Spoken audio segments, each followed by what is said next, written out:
आष्टी येथे माजी आमदार भीमराव धोंडे यांच्या निवासस्थानी इफ्तार पार्टी, समाजात ऐक्याचा दिला संदेश।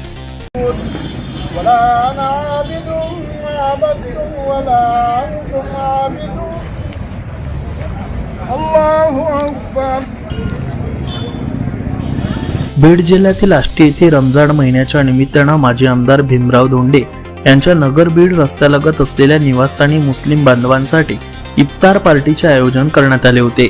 शनिवारी सायंकाळी झालेल्या या कार्यक्रमाला विविध समाजातील मान्यवर मोठ्या संख्येने उपस्थित राहिले। रमजान महिन्याच्या पवित्र पार्श्वभूमीवर आयोजित या इफ्तार पार्टीत मुस्लिम बांधवांसह विविध समाजातील नागरिकांनी सहभाग घेतला। यावेळी माजी आमदार भीमराव धोंडे यांनी उपस्थित मुस्लिम बांधवांना रमजानच्या शुभेच्छा देत समाजात ऐक्य, बंधुभाव आणि सलोखा कायम राखण्याचे आवाहन केले आहे। अशा धार्मिक व सामाजिक कार्यक्रमांमुळे समाजात परस्पर स्नेह आणि एकोप्याची भावना होत असल्याचे त्यांनी सांगितले।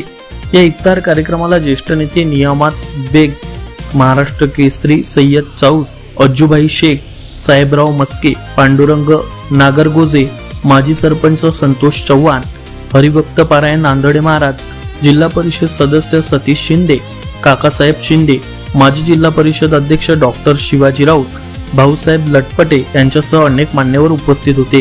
कार्यक्रमासाठी उपस्थित मान्यवरांचे अजय धोंडे, अभय धोंडे आणि राजेंद्र धोंडे यांनी स्वागत केले। रमजान महिन्याच्या निमित्तानं आयोजित या इफ्तार पार्टीतून समाजात सौहार्द, एकोपा आणि बंधुभावाचा संदेश देण्यात आला आहे। आज मराठी न्यूज आष्टी।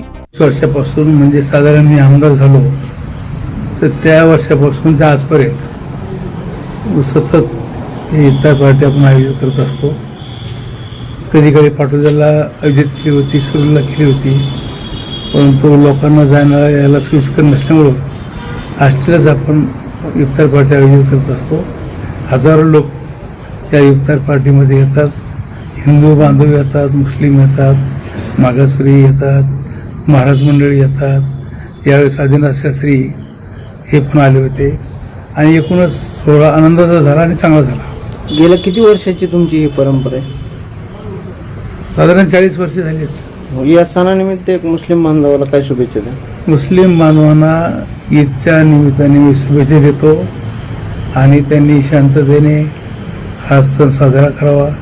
त्यांच्या सर्व सणामध्ये आम्ही सहभागी आहोत, अशा प्रकारचे मी त्यांना शुभेच्छा देतो।